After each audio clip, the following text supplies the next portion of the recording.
I guess self-care would look different. The same action that you might view as arbitrary, but knowing what's going on in your spouse's or your loved one's life is very important. Hello and welcome to the Connect to Marriage podcast. I'm June and I'm your host for this episode. If you are new to us, do subscribe to our Connect to podcast on your podcast platform. We believe you'll discover interesting topics and helpful conversations. In each episode of the Connect to podcast, we'll be tackling questions that couples ask about marriage, communication, and conflict, and so much more. We hope you will keep tuning in to learn with us as you grow closer, deeper, and stronger in your marriage. Self-care in marriage. It may sound counterintuitive or even selfish. Isn't marriage supposed to be about caring for my spouse and prioritizing their needs? However, if husband and wife are constantly giving of themselves without being replenished, they may struggle to find energy for their marriage, and this may cause a strain in the relationship in the long run. Today, I'm really delighted to introduce our guest couple, Jared and Joyce Tan. They are both clinical psychologists, and Jared is a principal psychologist at Focus on the Family Singapore. They are here with us to share about their thoughts and experiences on this topic. So welcome to the Connect to podcast, Jared and Joyce. Could you begin by sharing a bit about yourselves? Hi June, thank you so much for having us. Generally, we've been married for about 10 years, going on to 11. We are quite a typical couple, I think. We are very Singaporean. We love to travel. We love to eat good food. Maybe a little bit too much. We love to watch many shows together as well. We both happen to be clinical psychologists, and a fun fact about us is that we studied together. We went overseas for a number of years, and we really had to spend a lot of time together, both in our personal time as well as our studying time, And before our graduate studies, we were in fact both educators as well. But fortunately, I was a primary school teacher and he was a secondary school teacher. So we weren't quite in the same school. But did give you an idea that we did have to share some spaces together, both professional and personal. So we had many, many things to work out. And we also had to think about where self-care falls into that. Because, you need to have that self-care as a good teacher, to be a good student, and to be a good professional. So taking care of yourself, we are the main asset in our occupations and our places of work. Yeah, for sure. Another interesting fact about the two of us is that we are also both trained couples therapists as well. Yeah, we journey with other couples figuring out this question. That's great. Yeah, so good to hear from you both. I'm already hearing there's so much shared interest between you two. And even thanks, Joyce, for talking about the importance of self-care when you were a teacher and also even now as a clinical psychologist. Yeah, and that sort of leads in quite nicely into the topic for today. I was wondering, to start off our conversation, to hear your thoughts on self-care in marriage. Do you think it's important, and why? So self-care in marriage is definitely important. You can't give from an empty cup. I would say in life, not just marriage, you do need to have a way of knowing what replenishes, what refuels and refreshes you. So that not just you can give to your spouse, but give to the people that you serve and the various places that you're passionate about. Having that energy, that vitality, and also that sense of purpose is so important. So self-care is fundamental and crucial in order for us to really do life and to live a life that's thriving in service of others. Yeah, for sure. I think what's really important is that we are meant to complement each other, but not to complete each other.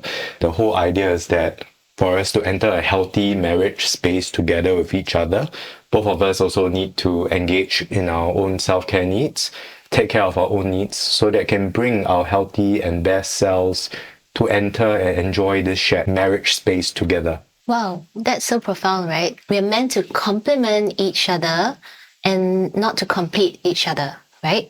And when we think of the idea of being able to complement each other well and to work with each other well, then the importance of self-care really arises, because we can't, like Joyce said, give from an empty cup. Yeah. And I'm wondering, what are some signs that show up that shows a person, one spouse is running on empty. Is this different for different people? What's been your experience? For different people, running on empty will mean different things. For some, it will show up, or at least I'll talk about personally. I'm human too. I may be a clinical psychologist. But when I'm running on empty, I realize I become more easily irritable and frustrated, and maybe feeling like my energy levels are kind of like tipping off a little bit more than usual. Yeah. So that's when I kind of realize, oh, Jared, perhaps something is going on. Yeah, perhaps there's a need to kind of re-engage in self-care all over again and take care of my own needs. What are some of the needs I have that I've overlooked? I guess for me, some signs that I run on empty is when my appetite gets affected. I just don't feel like eating, or I can go the whole day without realizing I was even hungry. And also my sleep. So I might feel really tired and drained and overwhelmed, but somehow I just don't feel sleepy or drowsy at night. I might lie awake with lists of things to do in my head, so that becomes like a little sign for me that I am needing to stop, to pause and rest, before I let these things get out of hand and really depletes me and affects my work and, of course, my communication and my relationship with those I love. Those are really great points, Jared and Joyce. And I'm hearing that while there are differences in how you experience that running on empty for each of you, there are some common points or common words that actually both of you spoke about. You mentioned there's a sense of tiredness, some sleeplessness, some sense of overwhelm. I suppose these are also commonly felt, by many of us, especially in a very busy society and modern lives that we live in Singapore, right? Where our phones are constantly on. Sometimes it's hard to really put a break and pause on work. It's still running in our minds even when our laptops have already been shut down. Yeah, these are really common things that I think many of us experience. And I'm also wondering, like, as we talk about self-care and taking the time off, right, even to be curious about ourselves, why are we feeling this way, and to take a bit of time to maybe do something that we enjoy or even just sleep. I'm wondering, as we do all this self-care, at which point does it run the risk of tipping into something a bit more selfish and a bit more like, I'll just take off for a week to spend somewhere in a country that I would like to go to? Let's say, if we bring it to an extreme, right? At which point can self-care be used and then turn into something selfish? Marriage is one of the most rewarding things in life. Yet, navigating marriage as newlyweds or an engaged couple can sometimes get overwhelming. Whether it's managing expectations of the in-laws, getting a good grasp of your family finances, or establishing good habits of communication and healthy conflict. Focus on the Family Singapore's Marriage Preparation Program aims to help you build a solid foundation in the early years and prepare you for the adventure of your life. Visit family.org.sg/C2 Marriage Prep for more information today.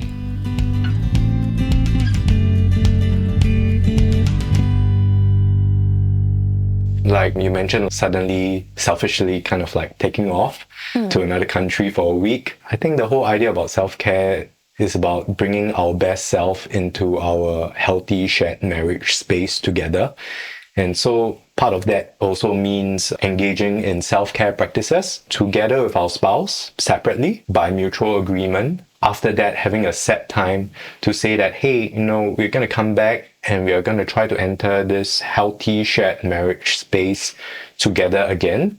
After we have both engaged in our self-care practice together, the whole idea is that we get to enjoy our self-care and kind of recharge. And also, when we come back later, we are able to enjoy each other. And perhaps maybe even have a conversation about what we felt and stuff like that, and reconnect. It's more of a mutual agreement, right? Coming together to say, hey, I really need this. Can I have the leeway to take some time off? Maybe pick up a hobby or travel to a nearby country or place. And then when I'm back, let's try to engage again in a healthier way. You mentioned the healthy marriage space that both of you share. Yeah, so even when one spouse takes time off, it doesn't mean that it's all of a sudden or done in a half or without thought. It seems to be a quite intentional process of communicating with the other. I guess self-care would look different. The same action that you might view as arbitrary, but knowing what's going on in your spouse's or your loved one's life is very important. Sometimes there are huge crises, and then what self-care looks like in that season might seem rather extreme, like maybe flying off, having a last minute trip, or really needing to go off, so-called in a silent retreat or a cabin somewhere. And it might also seem last minute, but this is then how self-care needs to be premised or founded upon the relationship that you do have with your spouse and communicating that so that it isn't something that is done without thought of the other people around you. Even if you are faced in a crisis and do need to take somewhat, maybe more extreme or larger measures to care for yourself, your personal space, both physically, mentally, emotionally, and spiritually. But there is that place for you to share it. Because self-care, as much as caring for yourself, seems like a solo activity, but we are relational people, and being able to share our burdens doesn't just mean taking the whole responsibility for self-care, but sharing that ownership, sharing that responsibility with those around you can also prove to be very helpful, I think, for well-being and wellness. Those are such great points. It seems like even though, like you mentioned, self-care can be done alone, and very often so, but it is still together. There is a sense of that togetherness, that I'm being supported even when I'm taking time off to deal with some overwhelm or, like you said, crisis of my own. I was wondering, could you both share how you each practice self-care in your marriage? What does that look like? Well, for me, even as a single, I used to run a lot. And so exercise really works for me. And it's not just about the exercise. I guess it's also about exercising in nature. So I find looking at greenery as I run very, very relaxing. It really helps me. Yeah, and after a nice long run, I start to feel my body being able to relax and calm down and have a good night's sleep. And generally, that's how I recharge, exercising and looking at greenery. Sometimes meeting up with a good friend, especially from my youth. Those are generally nice moments. I know we started the podcast sharing how we have many common interests, but we do obviously have different interests and divergent ones. And for me, I do enjoy being with people as part of my self-care, speaking with either family or friends. That's usually my go-to. I enjoy looking at nature, but not quite interacting with nature. So I admire the beauty of flowers or going to places like Gardens by the Bay. And I do see like my self-care activities, me learning a skill. So sometimes sewing or cooking, watching cooking shows. And something I do enjoy. So I like to try and balance my self-care in different domains, whether it's social, doing a physical activity, doing something spiritual, like sometimes I do deep breathing and a silent prayer, and just for 2 minutes. And I think research has shown there are multiple benefits from that. Just taking silence and enjoying my own self, being able to sit with myself can also be a way for me to regulate and to understand where I'm at. And of course, intellectual pursuits. Sometimes I just enjoy reading, enjoy learning more about either the things that I'm doing professionally or just about other tidbits in the world, what's going on in the world. And emotionally, just checking in with myself, seeing where I'm at, what is draining me in my life, what's giving me life, and what's helping me really pursue the purposes that I feel I want to achieve here on earth. Wow, that's a very holistic way of approaching self-care. And even as you all were sharing, I picked up things that I myself enjoy as well. And it really brings out the commonality of some of these ways that we as human beings can take time to recharge and rejuvenate ourselves. In each podcast, we address a frequently asked question that couples have about marriage. And today's question comes from a wife. She says, I recently gave birth to my firstborn child. My husband and I both love our baby very much, but it has been very stressful and tiring adjusting to parenthood. However, my husband still gets to go out and meet his friends for dinner and go to the gym as quite per his usual routines, whereas I'm usually the one staying home and taking care of my baby. I'm beginning to feel jealous and even resentful of my husband's freedom. What should I do or say? I think it's so important that you have even brought this question up. I think for many people, the idea of feeling resentful or jealous of a spouse feels taboo or hard to articulate. And I'm glad that there is a connection made between those feelings and feeling the signs of that you are running on empty and that somewhere in your self-care, there is something missing.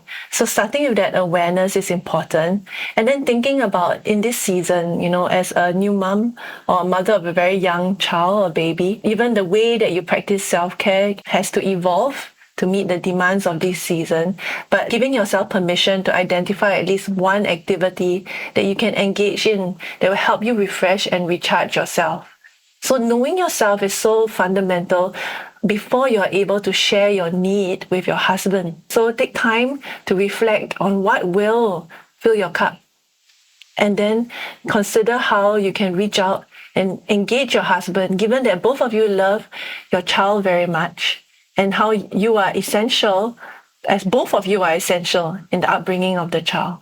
So having time to sit together, to conducively talk about coordinating schedules and sharing, of course, your feelings and your needs with your husband would be a great first step. It really sounds like both of you really love your baby together.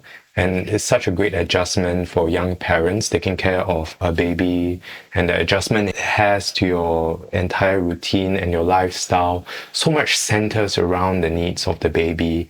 And of course, the baby is naturally going to be extra clingy to its mom, and for good reason. At the same time, that's also not a reason to kind of neglect self-care. It's so core and crucial to each person feeling up to it and like themselves at each and every point in time. As Joyce said, after articulating what would fill your cup with your husband, it would be good to make arrangements with your husband or extended family to take care of your baby while you engage in that self-care activity that will fill your cup. Of course, coordinated. Of course, I'm sure your husband or your extended family will be happy to care for your baby, while you take some time away to go and recharge and take care of your self-care needs. Perhaps not just have it as a once-off activity, but have it more as a regular kind of weekly routine. Think about who are the social resources and social supports from your family, your friends, your cousins. Who are the safe people you can tap on? I think these are very, very important resources for young parents with very young children. Those are really helpful tips. As both of you were speaking, some of the keywords that you mentioned, they happen to all begin with A, the sense of awareness of your own needs, building that awareness of how you're feeling, what needs you have in this season, and then being able to articulate another A word, right? Articulate it to your spouse in a sensitive, in a hopefully positive way as well, to help him or her understand what your needs are in that moment. And then you also mentioned adjustment is indeed a period of transition when you have a newborn in the family. So there are adjustments to be made. And hopefully when you are clear of perhaps what small self-care activities you need in that season, you are able to make the arrangements for help as well. And even as we are talking about this, I'm brought back to the time when I first had a newborn. That was 16 years ago. I recall just weekly, or actually every 2 or 3 days, just taking about half an hour off to go to the food court downstairs to have my favorite cup of teh C. And that was my self-care and sanity check moment. Just having teh C by myself and enjoying that quietness when nobody is demanding a part of me. Thanks so much for sharing those helpful tips again. Many A's, and I'm sure that, our listeners will also benefit from everything that you've shared, especially this particular wife and new mom. So thank you once again, Jared and Joyce, for joining us today, sharing so authentically and providing so many of your insights and tips into what it means to care for yourself first, and also then being able to engage well in your shared marital space.